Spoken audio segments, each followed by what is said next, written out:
Kami memuji Engkau Allah kami, Allah yang berkuasa atas kehidupan manusia dan Allah yang berkuasa atas seluruh dunia. Kami bersyukur memiliki Allah seperti Engkau, dan kami bersyukur kami dapat menyembah Tuhan.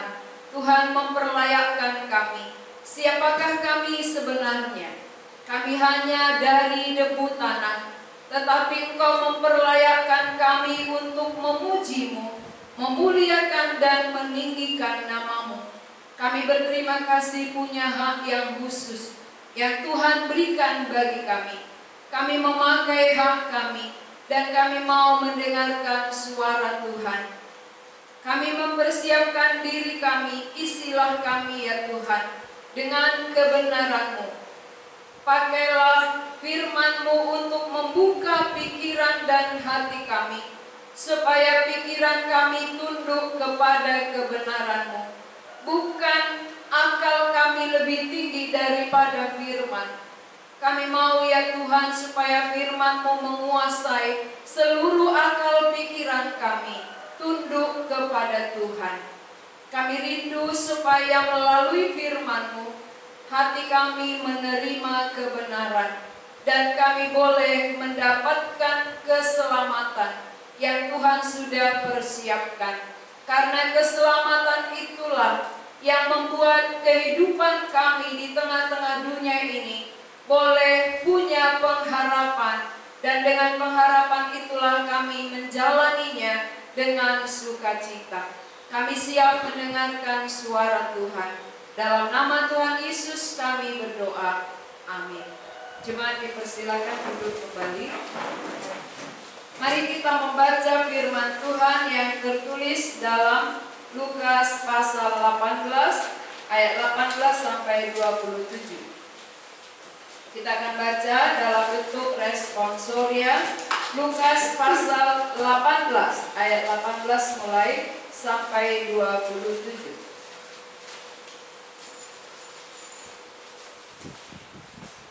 Saya akan baca ayat genap, saudara baca ayat ganjil. Ada seorang pemimpin bertanya kepada Yesus, katanya, "Guru yang baik, apa yang harus aku perbuat untuk memperoleh hidup yang kekal?" Jawab Yesus, "Mengapa kau katakan aku baik? Tak seorang pun yang baik selain daripada Allah saja. Engkau tentu mengetahui segala perintah Allah. Jangan berzina, jangan membunuh, jangan mencuri, jangan mengucapkan saksi dusta, hormatilah ayahmu dan ibumu." Kata orang itu, "Semuanya itu telah kuturuti sejak masa lalu." Mendengar itu Yesus berkata kepadanya, "Masih tinggal satu hal lagi yang harus kau lakukan.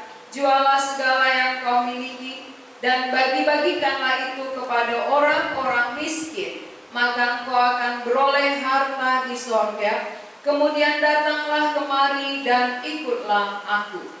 Ketika orang itu mendengar perkataan itu, ia menjadi amat sedih, sebab ia sangat kaya. Lalu Yesus memandang dia dan berkata, "Alangkah sukarnya orang yang beruang masuk ke dalam kerajaan Allah."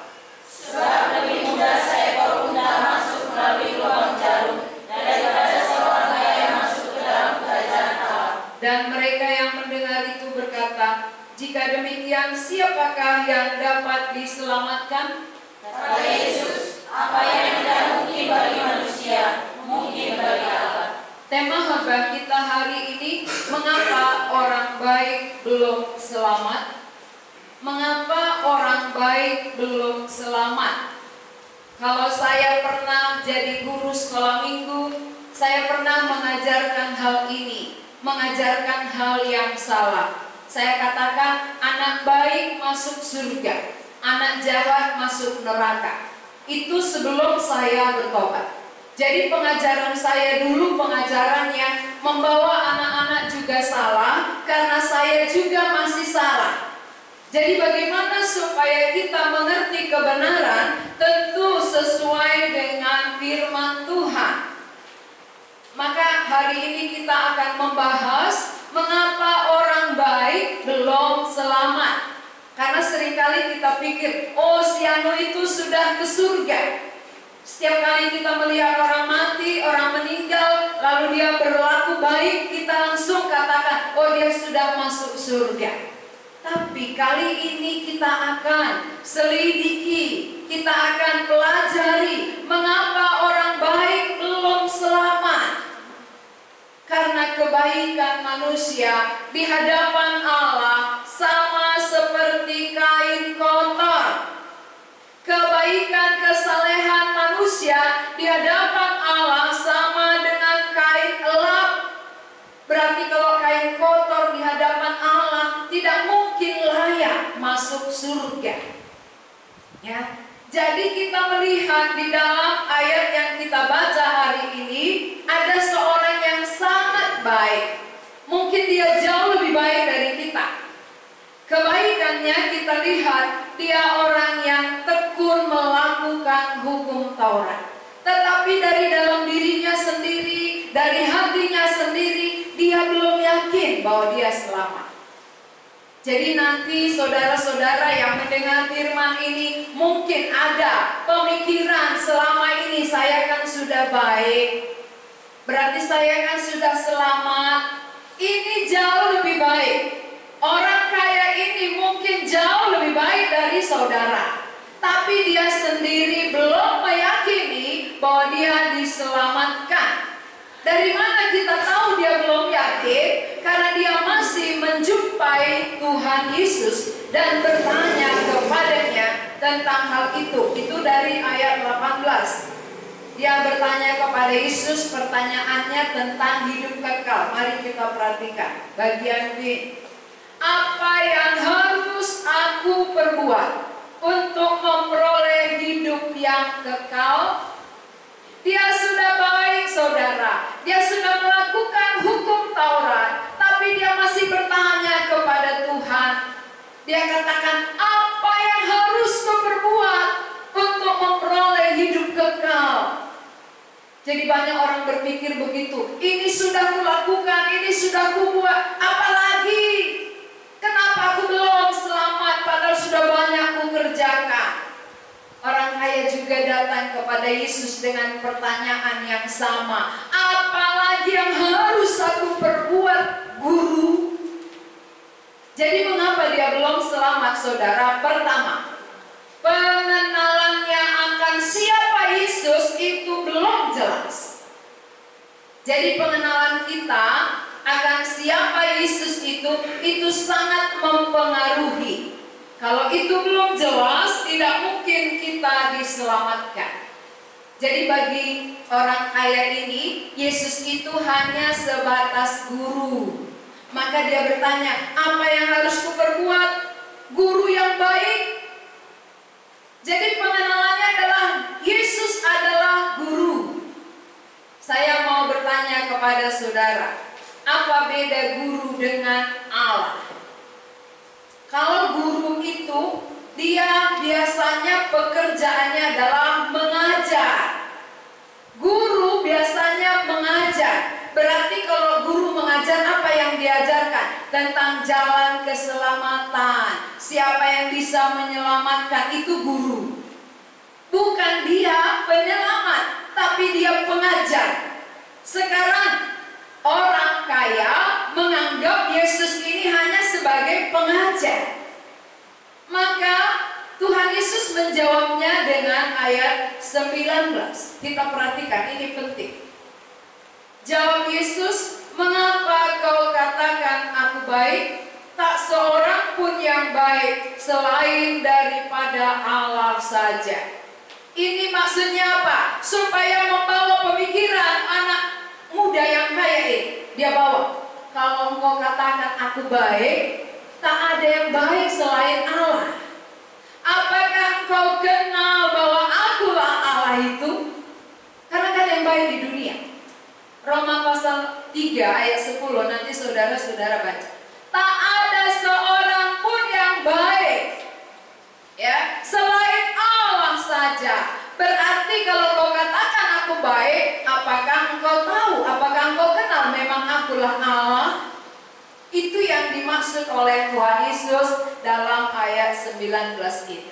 Tak ada yang baik selain Allah. Bukan berarti dia mengatakan dia bukan Allah ya. Maksud dia, apakah engkau tahu, apakah engkau kenal bahwa akulah Allah kalau engkau mengatakan aku baik?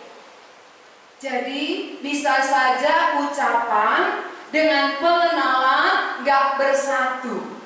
Ya, nggak bersatu dia yang dia ucapkan dengan pengenalannya akan siapakah Yesus itu. Maka Tuhan Yesus ulangi, tahukah engkau bahwa hanya Allah yang benar? Lalu kalau Allah satu-satunya yang baik, tahukah kau bahwa akulah Allah itu? Ini tersirat, walaupun nggak dituliskan demikian lengkap, tetapi di balik perkataan Tuhan Yesus ini menjelaskan kepada orang kaya ini bahwa dialah Allah. Tapi orang kaya itu belum mengenalnya. Orang kaya itu mengenal Yesus hanya sebagai guru, sebagai orang yang mengajarkan tentang hidup kekal. Jadi kalau guru mengajar, gak bisa dia yang membawa kepada hidup kekal. Kalau Allah berarti itu berkuasa. Beda guru yang mengajar dengan Allah yang berkuasa. Kalau Allah berkuasa, berarti berkuasa menyelamatkan manusia. Dia tidak hanya mengajar tentang, oh ini jalan kepada keselamatan, ini jalan kepada hidup kekal, ini yang membawa kamu, bukan. Tetapi dialah yang bisa, yang berkuasa menyelamatkan setiap manusia. Itulah Allah. Jadi sekarang pengenalan kita juga bisa sama dengan orang kaya ini. Nggak jelas bagi kita siapakah Yesus, sehingga hanya di dalam ucapan kita katakan Yesus Tuhan. Tapi dalam iman kita, dalam pengaruhnya kepada hidup kita, bukan Allah. Kalau Allah berarti berkuasa. Kalau kita mengakui Yesus Allah, berarti dalam prakteknya dia menguasai kehidupan kita. Itu arti Allah. Tapi kalau dia hanya guru, berarti kita hanya mau diajar. Tentang apa? Apalagi saya mau diajar Tuhan. Apalagi yang saya perlu tahu Tuhan. Sehingga kita hanya tahu banyak, ya, tahu banyak, sama dengan ahli Taurat, ahli di dalam Taurat, ya. Kalau ahli dalam Taurat, dia bisa mengajarkan banyak hal, dia bisa menguraikan dengan jelas, tetapi tidak mempengaruhi kehidupannya. Kalau Yesus bukan demikian, dia bukan ahli Taurat. Dia tidak sebatas guru. Dia Allah yang berkuasa. Dia berkuasa menyelamatkan manusia dari dosanya. Dia berkuasa membawa kita kepada kehidupan yang kekal. Itulah Allah. Tapi orang kaya belum jelas mengenal bahwa Yesus adalah Allah. Saudara-saudara, siapakah Yesus bagi saudara? Jangan-jangan pengenalan kita juga belum jelas siapakah Yesus ini.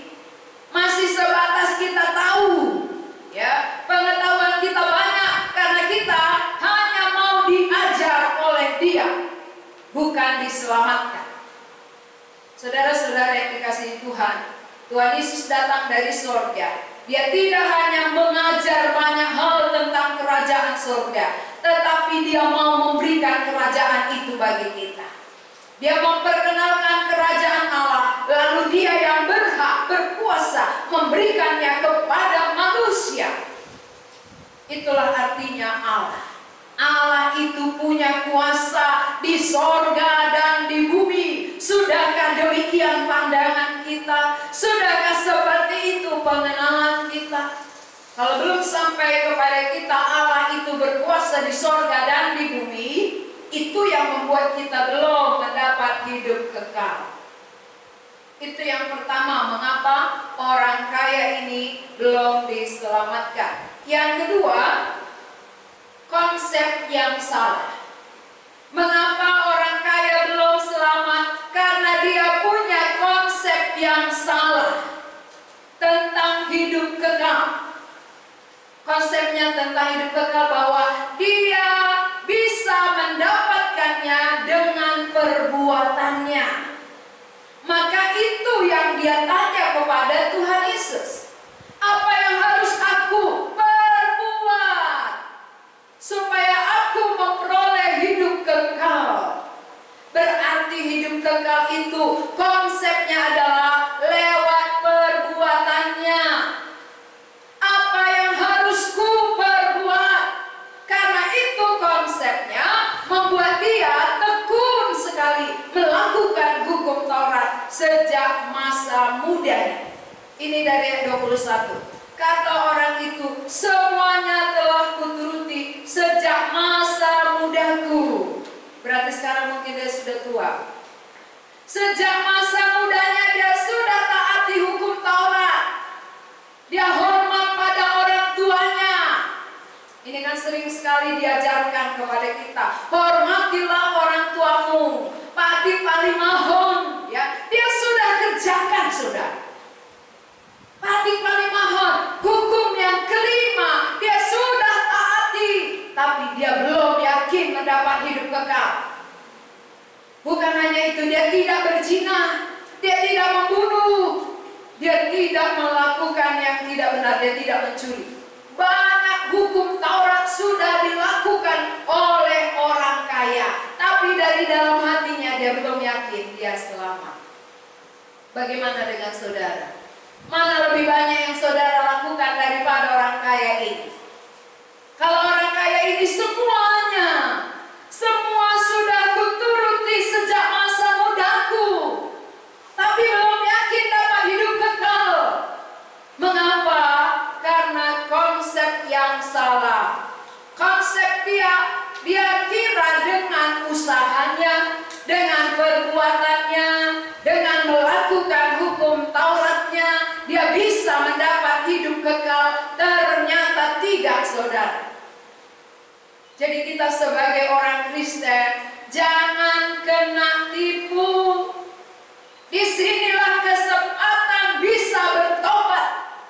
Kalau sudah sampai kepada kebinasaan, lalu kita menyesalinya, tidak ada artinya. Inilah waktunya, inilah kesempatan. Hukum-hukum Taurat itu baik adanya dan dia sudah lakukan, tapi tidak menyelamatkan. Orang kaya sangat baik, tapi dia sendiri dari dalam hatinya menuduh dia dan dia belum yakin bahwa dia diselamatkan. Karena bukan itu jalan keselamatan, saudara. Jadi kedua yang membuat dia belum yakin selamat, konsepnya yang salah. Apakah konsep saudara juga salah? Konsep yang salah tidak membawa seseorang kepada kehidupan yang kekal. Lihat konsep-konsep kita yang sudah berkarat, yang sudah mendarah daging di dalam diri kita, yang sulit sekali diruntuhkan. Itu harus kita runtuhkan melalui kebenaran. Kita menganggap itu benar, kalau menurut Alkitab itu salah, berarti itu salah. Walaupun kita sudah lama mempertahankannya, sesuai dengan Alkitab, itulah kebenaran. Jadi Alkitab ini mengatakan bahwa kebaikan tidak menjamin orang selamat.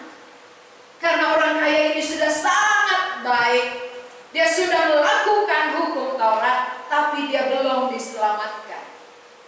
Konsepnya mendapat keselamatan itu salah. Konsepnya adalah dengan perbuatannya, konsepnya dengan melakukan hukum Taurat, tapi itu tidak bisa.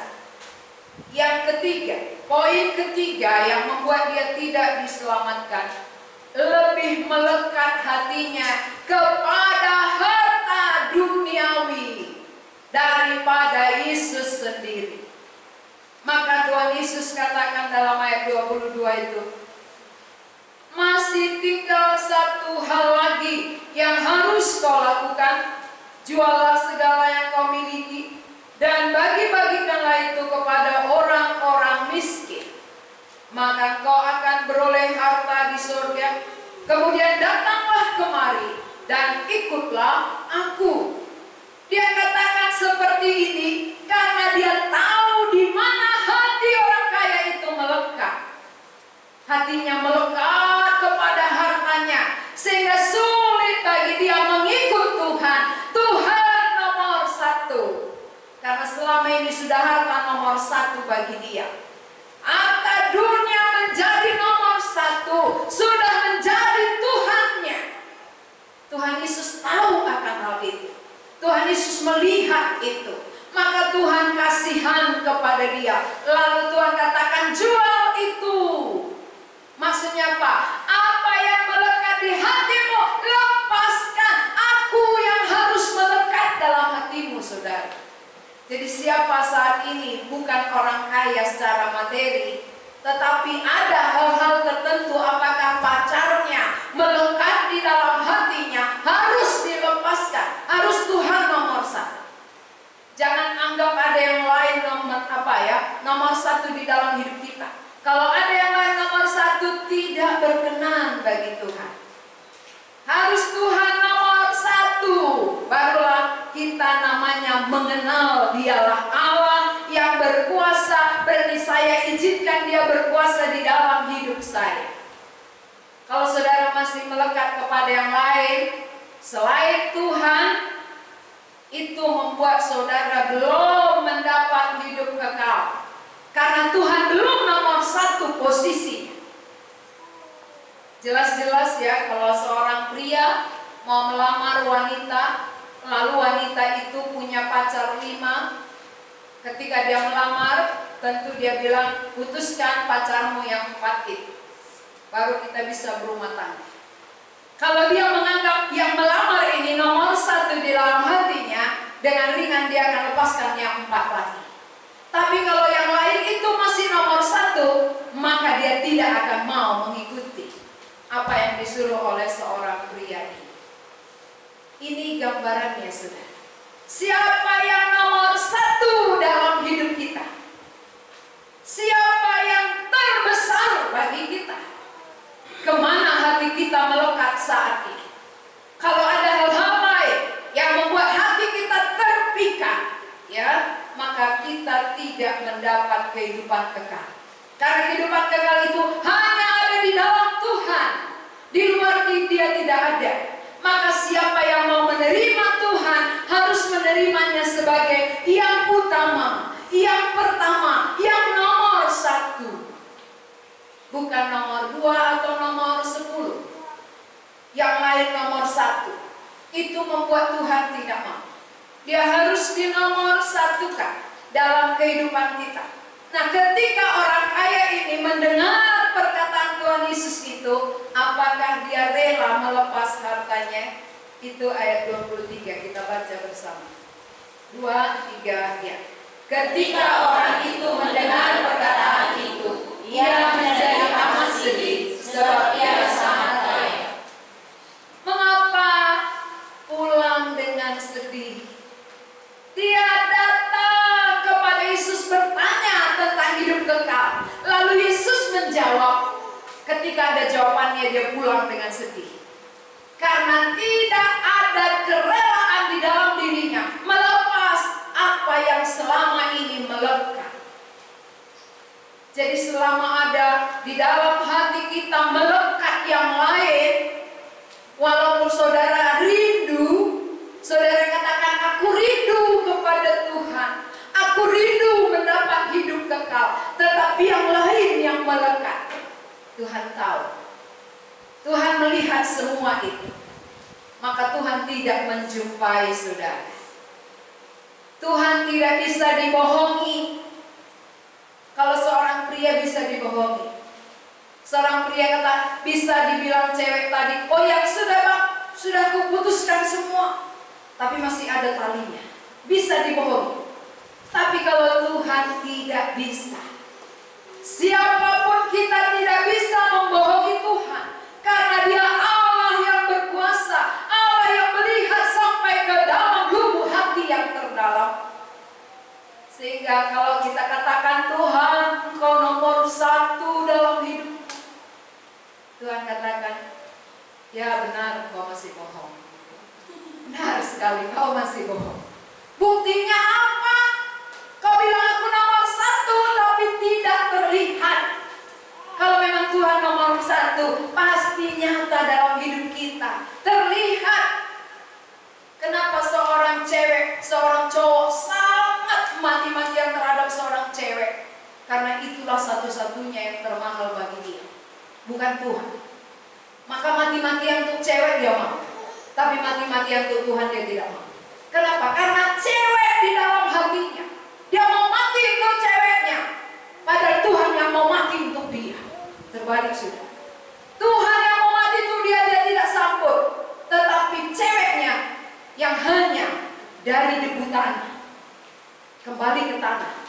Kalau tidak beriman ke neraka. Itu dia rela mati-matian.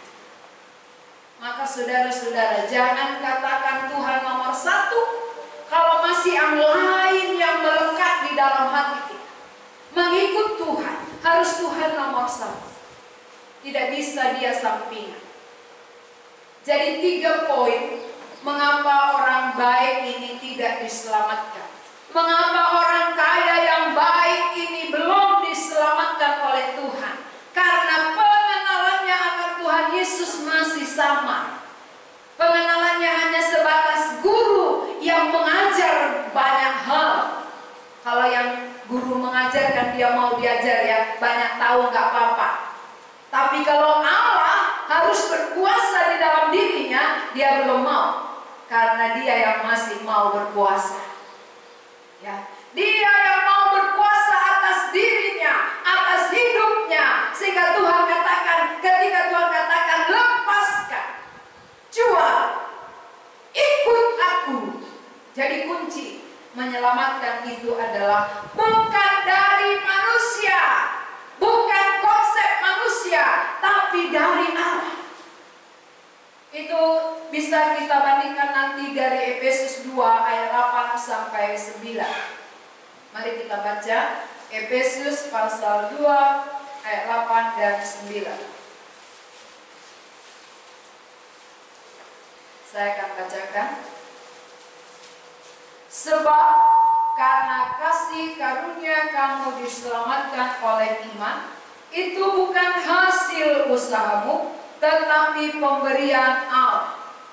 Itu bukan hasil pekerjaanmu. Jangan ada orang yang memegahkan diri. Keselamatan itu adalah kasih karunia, bukan usahamu, bukan pekerjaanmu. Kalau orang kaya tadi usahanya, perbuatannya, pekerjaannya melakukan hukum Taurat. Sedangkan keselamatan adalah kasih karunia, pemberian Allah. Allah yang kerjakan untuk kita. Itu keselamatan. Jadi konsep yang salah tidak pernah menyelamatkan. Walaupun dalam pandangan manusia itu sangat baik. Dalam pandangan manusia mungkin saudara dipuji-puji. Tapi dari pandangan Allah, selama konsep keselamatan saudara salah, saudara tidak akan diterima oleh Allah. Jadi konsep keselamatan harus benar. Dari mana? Dari Allah. Berupa apa? Berupa pemberian. Bukan usahaku, bukan pekerjaanku, bukan perbuatanku, tapi pemberian dari Allah. Allah yang kerjakan, Allah yang telah berkorban bagi kita. Lewat pengorbanannya itulah kita diselamatkan. Maka siapa yang mengenal Allah seperti itu, dia akan menerima Allah itu untuk menyelamatkan dia. Jadi orang yang menerima pemberian Allah, dia yakin diselamatkan. Walaupun saudara penjahat, penjahat sekalipun kita, pencuri pun saudara, pembunuh pun saudara, kalau pemberian dari Allah saudara terima, saudara dibenarkan oleh Allah. Ingat waktu Tuhan Yesus disalibkan, seorang pembunuh, penjahat luar biasa, dibenarkan oleh Tuhan Yesus. Tuhan Yesus katakan, hari ini juga engkau ada bersama aku di Firdaus.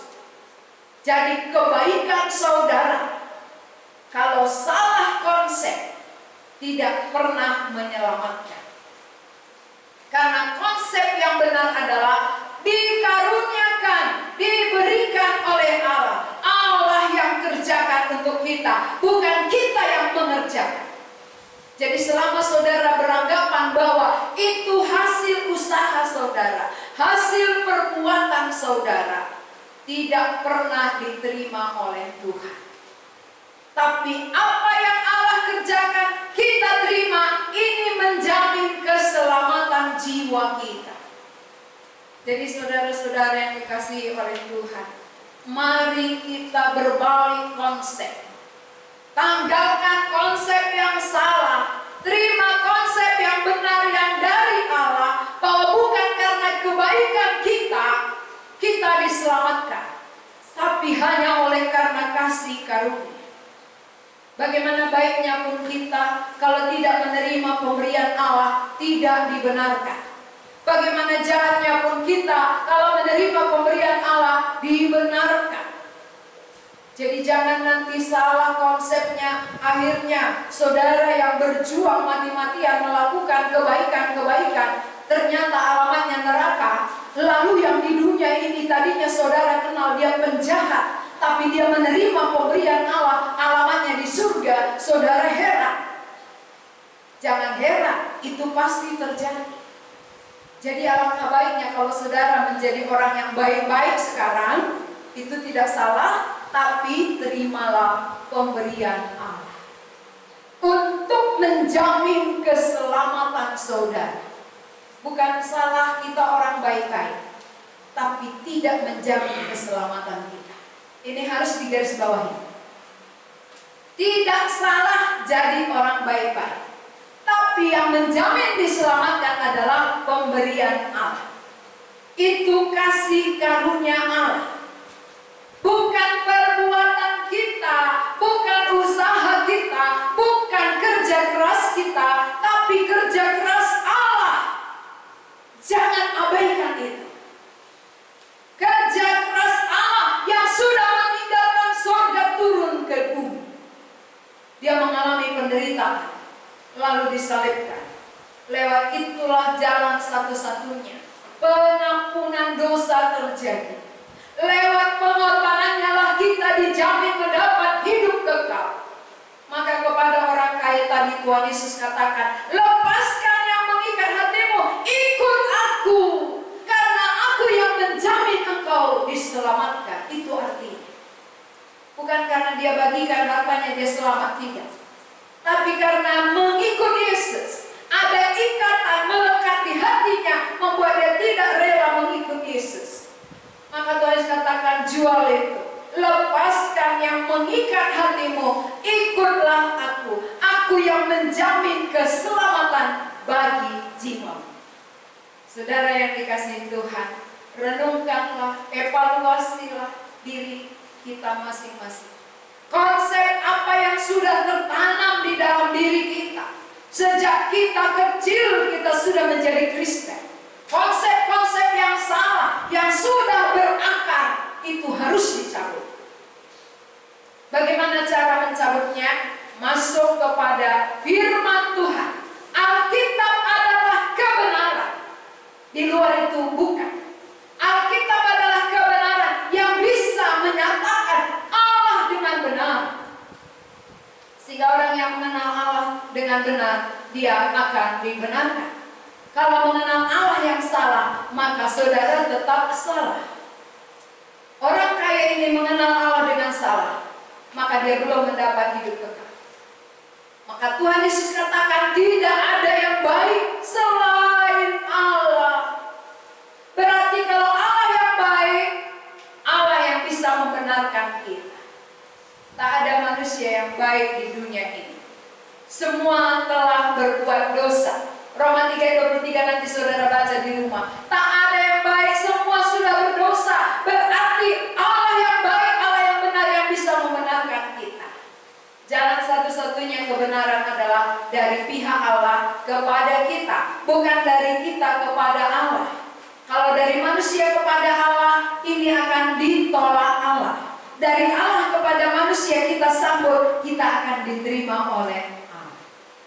Saudara mau diterima dengan pasti, atau saudara sendiri masih ragu-ragu? Pastikan sekali, tentukan pilihan saudara. Ya, itu kan sering kita dengar ya. Tentukan pilihan saudara mulai dari sekarang. Pasti surga atau pasti neraka. Hanya dua ini. Pasti surga kalau pemberian Allah diterima. Pasti neraka kalau dari kita kepada Allah. Itu pasti neraka. Gak ada mudah-mudahan. Pasti. Hanya dua. Surga dan neraka. Di tengah-tengahnya tidak ada. Menerima pemberian Allah secara cuma-cuma itulah pengorbanan Yesus. Pasti masuk surga. Menolak pemberian Allah dengan berbuat baik, ya, kita menganggap dengan ini aku ke surga, berarti menolak pemberian Allah. Siapa yang menolak pemberian Allah, maka dia akan ditolak oleh Allah. Siapa yang menerima pemberian Allah, dia akan diterima oleh Allah. Jadi saat inilah kesempatan bagi kita untuk menentukan pilihan surga atau neraka. Jangan ragu-ragu, tapi pastikan yang dari Allah itu pasti. Tuhan menjamin. Jadi Tuhan Yesus tidak pernah meragukan kita. Ketika dia rela mati dan orang yang percaya mengenal bahwa inilah satu-satunya yang menyelamatkan dia, ketika dia sambut, dia pasti diselamatkan. Dan yang menjamin itu adalah Allah itu sendiri. Saya ulangi sekali lagi, mengapa orang baik ini, orang kaya yang baik ini belum selamat? Ada tiga tadi yang perlu kita ketahui. Pertama, pengenalannya belum jelas siapa Allah. Dia hanya tahu Yesus itu sebagai guru. Kalau guru tugasnya hanya mengajar. Kalau Allah itu berkuasa menyelamatkan. Kedua, konsep yang salah. Konsep yang salah adalah dia beranggapan dengan perbuatannya dia diselamatkan. Dengan melakukan hukum Taurat, dia kira itu menjamin. Ternyata tidak. Ketiga, hartanya lebih melekat bagi dia. Maka dia tidak mau mengikut Yesus. Pulang dengan sedih. Apakah saudara sesudah mendengar khotbah ini nanti pulang dengan sedih? Atau pulang dengan sukacita? Kalau mau melepaskan apa yang melekat di hati kita, kita pulang dengan sukacita. Kalau kita masih melekat kepada hal-hal yang melekat bagi kita, yang lebih mahal bagi kita daripada Yesus, kita akan pulang dengan sedih. Saudara mau pulang bahagia atau pulang dengan sedih, silakan. Ya, pilihan terserah pada saudara. Mari kita berdoa. Kami mengucap syukur untuk firman-Mu ya Tuhan. Karena seringkali konsep kami salah. Kami memaksakan konsep-konsep kami untuk mendapat hidup kekal. Kami memaksakan dari diri kami kepada Allah. Padahal orang kaya ini sudah berlelah-lelah melakukan hukum Taurat, tetapi dia sendiri belum yakin akan keselamatannya. Tuhan, mungkin banyak di antara kami yang mengalami hal yang sama. Mungkin kami yang mendengar firman Tuhan saat ini pun punya pengalaman yang sama dengan orang kaya ini. Kami menganggap kami ke surga dengan perbuatan baik kami, dengan melakukan hukum-hukum Taurat. Padahal Tuhan Yesus katakan bahwa mengikut Dia satu-satunya yang dapat menyelamatkan manusia. Kasih karunia dari Allah itu satu-satunya yang menjamin keselamatan manusia. Pemberian Allah di dalam Yesus Kristus.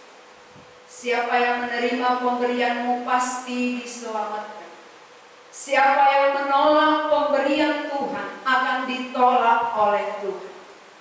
Kalau dia beranggapan dengan usahanya, dengan pekerjaannya, dengan melakukan banyak hal, maka Tuhan sendiri tidak menerima orang yang demikian. Kami bersyukur untuk firman hari ini. yang dapat menerangi pikiran kami. Kami berdoa ya Tuhan, supaya Roh-Mu yang kudus bekerja, menginsafkan setiap hati yang sudah mendengar, setiap telinga yang mendengar kebenaran. Karena seringkali kami ditipu oleh kuasa kegelapan. Tapi hari ini Tuhan, Engkau mengasihi kami. Engkau membuka pikiran kami, menyatakan kebenaran-Mu. Konsep keselamatan adalah dari Allah kepada kami, bukan dari kami kepada Allah. Sadarkanlah kami akan hal itu ya Tuhan, supaya di antara kami yang mendengar firman saat ini, ada yang meruntuhkan konsep-konsep yang salah, menerima kebenaran Tuhan dengan tulus. Terima kasih Tuhan, kami memuji Engkau Allah yang tidak terbatas, yang akan bekerja di dalam hati setiap orang yang mendengar sabda. Dalam nama Tuhan Yesus kami berdoa. Amin.